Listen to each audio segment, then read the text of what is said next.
আরো একবার চলে এলাম আপনাদের সামনে। শারদোৎসবের আগে আমাদের দীপাবলির উপহার দিয়েছে নরেন্দ্র মোদী সরকার। স্বাধীনতা দিবসে নরেন্দ্র মোদীর ভাষণ প্রত্যাশিতভাবেই মিথ্যায় পরিপূর্ণ ছিল।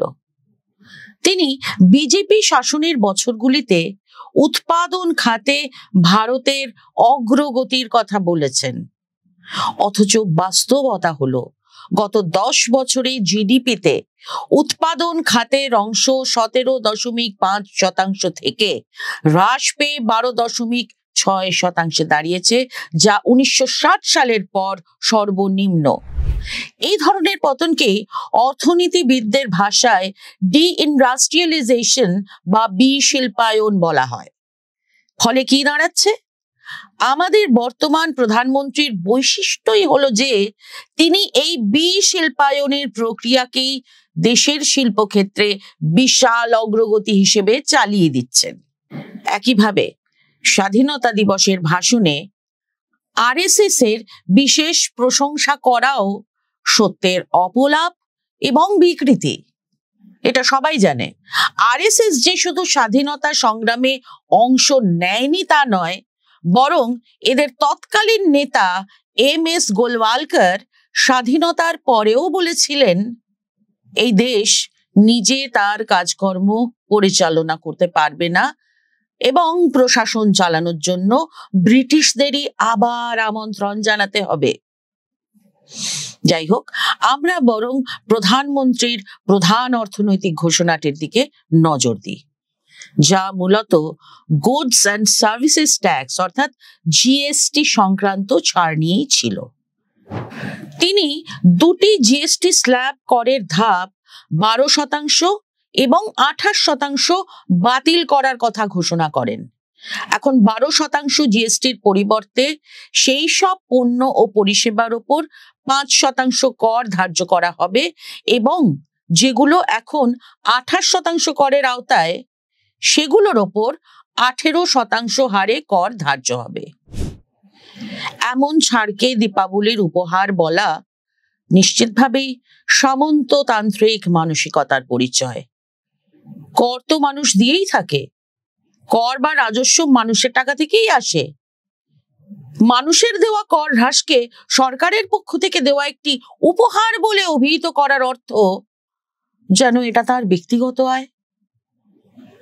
এটা ফরাসি বর্বর রাজা চতুর্দশ লুইয়ের মন্তব্যের মতোই, রাষ্ট্র মানে যা আমি আমি। তবে এই ধরনের কুযুক্তি এনডিএ সরকারের কাছ থেকে আশা করাটাই স্বাভাবিক। যেমন এদের কিছু বড় নেতা এর আগে ভারতীয় সেনাবাহিনীকে মোদিজির সেনা বলেও উল্লেখ করেছেন। তো এবার প্রস্তাবিত উপহারটির সম্পূর্ণ পরিমাণ দেখে নেওয়া যাক। দ্য হিন্দু পত্রিকার একটা রিপোর্টে বলা হয়েছে, বর্তমানে 28% জিএসটি থেকে যে পরিমাণ রাজস্ব পাওয়া যায় তা মোট জিএসটি রাজস্বের মাত্র 11%। এই হার 18% হলে রাজস্বের 10% ক্ষতি হবে, অর্থাৎ মোট জিএসটি রাজস্বের 1.1% ক্ষতি হবে। একইভাবে 12% জিএসটি আদায় হয় যে পণ্যগুলো থেকে, তাতে মোট জিএসটি রাজস্বের 5% আসে। এই হার 5% নামলে রাজস্বের 7% ক্ষতি হবে, অর্থাৎ মোট জিএসটি সংগ্রহে 0.35% ক্ষতি হবে। সুতরাং দুটি ছাড় মিলে মোট জিএসটি রাজস্বের 1.45% ক্ষতি হবে এবং এর ফলে জনসাধারণের কাছে মোট জিএসটি রাজস্বের 1.45% হস্তান্তরিত হবে। যেহেতু 2024-25 সালে মোট জিএসটি রাজস্ব ছিল 22.08 লক্ষ কোটি টাকা, তাই মোদির ঘোষিত কর ছাড়ের মাধ্যমে জনসাধারণের কাছে মোট হস্তান্তরিত অর্থ হবে বর্তমানে 16 কোটি টাকা। স্বাভাবিকভাবেই সরকারি সূত্রগুলো এই উপহারের মাধ্যমে সমস্ত অর্থনীতির ওপর যে প্রসারণশীল প্রভাব পড়বে সেটাই জনগণের কাছে তুলে ধরতে ব্যস্ত। কিন্তু এই বৃদ্ধির প্রভাব নির্ভর করবে এই উপহার কিভাবে অর্থায়ন হচ্ছে তার ওপর। যদি জনগণের দেওয়া কর ছাড়ের সাথে সঙ্গতি রাখা হয়, যদি সরকারি ব্যয় কমানো হয়, তাহলে এই ধরনের ছাড়ের বৃদ্ধি বাতিল হয়ে যাবে। ফলে সামগ্রিকভাবে মোট প্রসারণশীল প্রভাব হবে শূন্য। এর মানে যদি সরকারি ব্যয় শিক্ষা, স্বাস্থ্য, কর্মসংস্থান এবং এরকম অন্যান্য ক্ষেত্রে কাটছাঁট করা হয়, তাহলে জনগণ কর ছাড়ের যে সুবিধাগুলো পেতে পারত তার সম্ভাবনাই থাকবে না। তাহলে এই কর ছাড় থেকে কি প্রমাণিত হলো? এই উপহারের কোনো উপযোগিতাও নেই, মানুষের কোনো উপকারেও নেই। কিন্তু ধরা যাক মোদির ঘোষিত কর ছাড়ের সাথে সঙ্গতি রেখে সরকারি ব্যয় কোনো কাটছাঁট করা হলো না এবং এই ছাড়গুলো শুধুমাত্র রাজস্ব ঘাটতি বৃদ্ধিতে লাগলো, তাহলে এগুলো আমাদের বার্ষিক বৃদ্ধির হারে মাত্র 0.2% যোগ করবে, যা একটি অত্যন্ত নগণ্য পরিমাণ। শুধুমাত্র সেই সরকারই নিজের এই কাজকে অতিরঞ্জিতভাবে বর্ণনা করতে পারে যারা জিডিপির 0.1% মতো একটি নগণ্য কর ছাড়কে দীপাবলির উপহার হিসেবে দাবি করে। हम नेक्स्ट जनरेशन जीएसटी रिफॉर्म्स लेकर के आ रहे हैं। ये दिवाली के अंदर आपके लिए तोहफा बन जाएंगे। সরকার যদি সত্যি অর্থনীতিকে পুনরুজ্জীবিত করতে চাইতো, তবে শুরুতেই সরকারি ব্যয় অনেক বেশি পরিমাণে বাড়াতে হতো।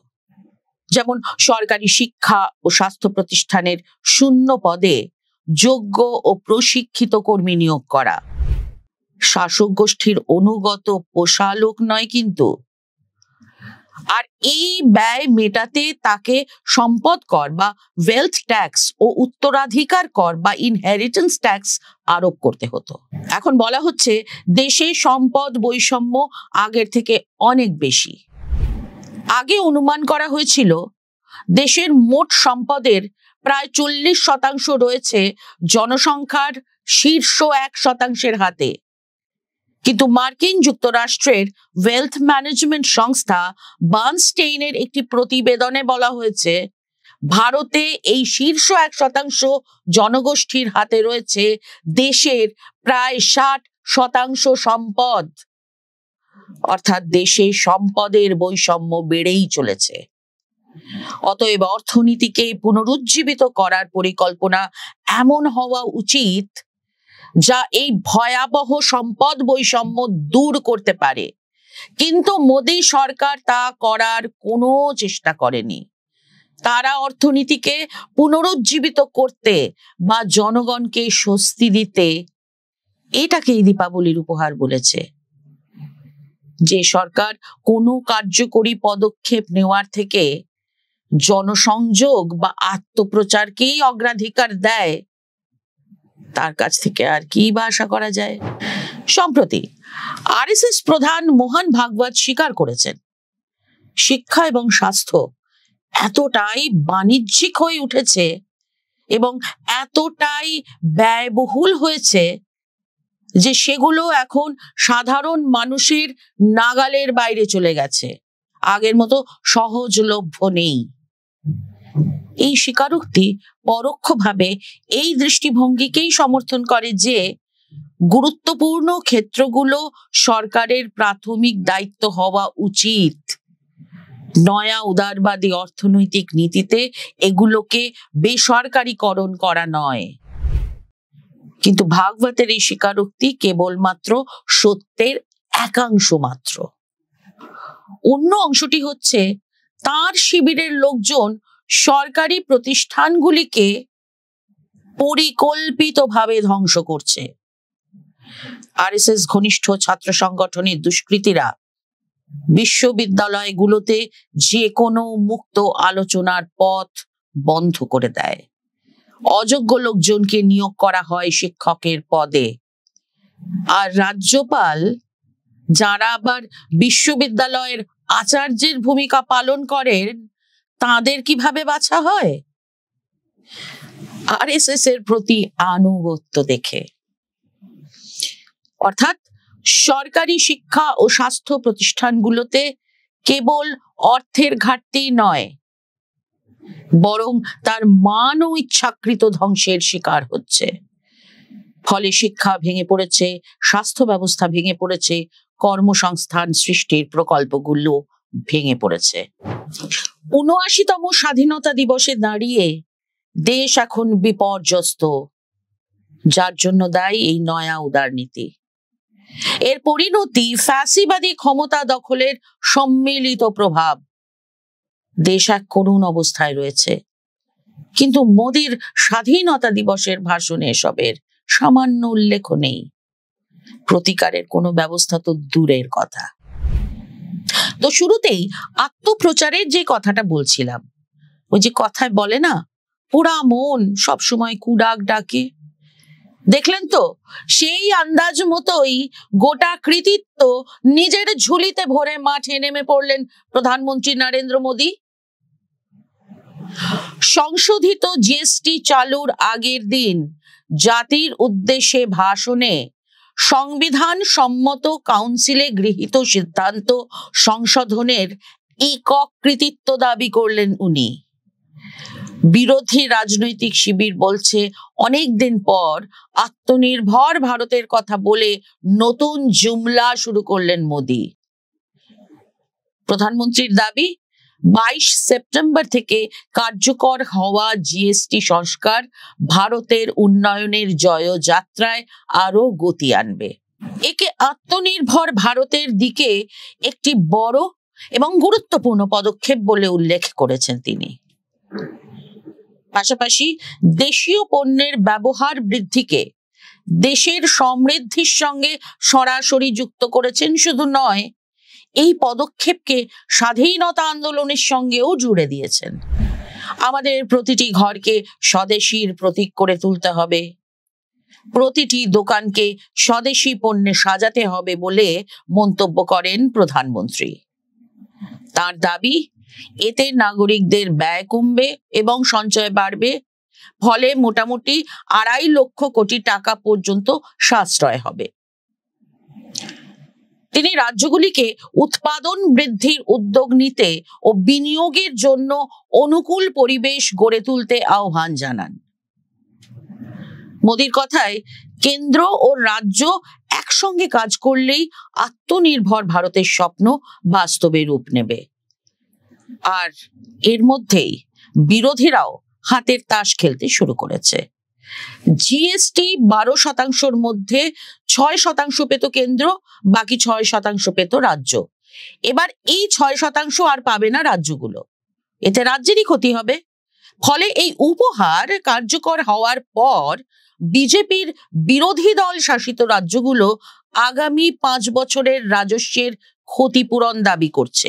সরকারের জিএসটি পদক্ষেপকে কংগ্রেস বলছে গভীর ক্ষত দেওয়ার পর ব্যান্ডেড লাগানো। তাদের দাবি, অত্যাবশ্যকীয় পণ্যে জিএসটি চাপানোর জন্য সরকারের উচিত জনগণের কাছে ক্ষমা চাওয়া। সিপিআইএম এর সাধারণ সম্পাদক এম.এ. বেবি বলেছেন, আত্মনির্ভরতার কথা বলে ফের মানুষকে ধোঁকা দিচ্ছেন প্রধানমন্ত্রী। যদি সত্যি সরকার আত্মনির্ভরতা নিয়ে ভাবতো, তাহলে বীমা ক্ষেত্রে ১০০% বিদেশি প্রত্যক্ষ বিনিয়োগ মঞ্জুর করত না, বা প্রতিরক্ষা ও খনির মতো গুরুত্বপূর্ণ ক্ষেত্র বিদেশি শোষণের জন্য খুলে দিত না। আত্মনির্ভরতার নামে এই ভাঁওতা দিতে গিয়ে সরকার মার্কিন চাপের বিরুদ্ধে কখনো দৃঢ় অবস্থান নেয়নি। প্রকৃতপক্ষে আত্মনির্ভর হতে হলে বিদেশি দাপটের সামনে মাথা নোয়ানো চলবে না। কংগ্রেস সভাপতি মল্লিকার্জুন খাড়গে এক হিন্দি প্রবাদ উদ্ধৃত করে তির্যক মন্তব্য করেছেন, ৯০০ চুহে খাকর বিল্লি হজ কো চলি। অর্থাৎ ধনে প্রাণে মেরে শেষে সাধু সাজছেন মোদী। খার্গের অভিযোগ 2017-তে সহজ ও কার্যকর জিএসটির বদলে গব্বর সিং ট্যাক্স চাপিয়ে 9টি স্ল্যাবে 8 বছরে 55 লক্ষ কোটি টাকা আদায় করেছেন। আজ হঠাৎ সেভিংস ফেস্টিভ্যালের নামে 2.5 লক্ষ কোটি টাকার ছাড়ের কথা বলছেন। গভীর ক্ষতের ওপর সামান্য ব্যান্ডেজ। কংগ্রেস মুখপাত্র জয়রাম রমেশের মন্তব্য, জিএসটি আসলে গ্রোথ সাপ্রেসিং ট্যাক্স। অসংখ্য স্ল্যাব, ভোগ্যপণ্যে শাস্তিমূলক কর, ইনপুট আউটপুটের থেকে বেশি শুল্ক, বিপুল ফাঁকি ও জটিল কমপ্লায়েন্সে ব্যবসা বিপর্যস্ত। 2017 থেকেই কংগ্রেস জিএসটির নয়া মডেল দাবি করে আসছে। রাজ্যগুলির রাজস্ব ক্ষতিপূরণ আরো 5 বছর বাড়ানোর মূল দাবিও উপেক্ষিত। 22 সেপ্টেম্বর থেকে কার্যকর হয়েছে সংশোধিত জিএসটি কাঠামো। বিলাসবহুল পণ্যে 40% কর, তামাকজাত দ্রব্যে 28% সেস। গৃহস্থালী নিত্য প্রয়োজনীয় দ্রব্য থেকে শুরু করে ইলেকট্রনিক্স সবকিছুই সস্তা হবে। কিন্তু কংগ্রেসের প্রশ্ন, এই সংস্কার আদৌ বেসরকারি বিনিয়োগ আনবে কিনা, বিশেষত যখন গত 5 বছরে চীনের সঙ্গে বাণিজ্য ঘাটতি দ্বিগুণ হয়ে $100 বিলিয়ন ছাড়িয়েছে এবং দেশীয় ব্যবসা ভয় আর একচেটিয়া নিয়ন্ত্রণে পিষ্ট হয়ে বিদেশমুখী হচ্ছে। বৃহৎ কর্মসংস্থান সৃষ্টিকারী ক্ষুদ্র, ছোট ও মাঝারি শিল্পকে সুরক্ষিত রাখা প্রয়োজন। কংগ্রেসের জয়রাম রমেশ আরো অভিযোগ করেছেন, জিএসটি সংস্কারের ক্ষেত্রে এখনো নানা ক্ষেত্রভিত্তিক সমস্যা রয়েছে, বিশেষত টেক্সটাইল, পর্যটন, রপ্তানি, হস্তশিল্প এবং কৃষি উৎপাদন সংক্রান্ত ক্ষেত্রে। বিদ্যুৎ, মদ, পেট্রোলিয়াম এবং রিয়েল এস্টেটকেও রাজ্য স্তরের জিএসটির আওতায় আনা দরকার। রমেশের কথায়, সহযোগিতামূলক যুক্তরাষ্ট্রীয় নীতি অনুযায়ী রাজ্যগুলির প্রধান দাবি হওয়া উচিত তাদের আয় সম্পূর্ণ সুরক্ষিত রাখতে ক্ষতিপূরণ আরো 5 বছর বাড়ানো হোক।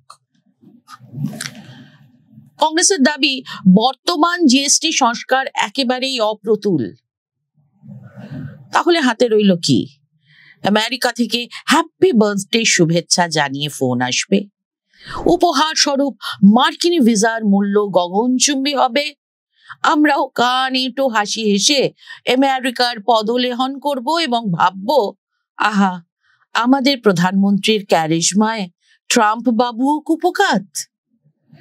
আর এই সেলিব্রেশনের ফাঁকেই টুক করে এমনই সব উপহার দিয়ে বসবেন উনি। আজ পর্যন্তই।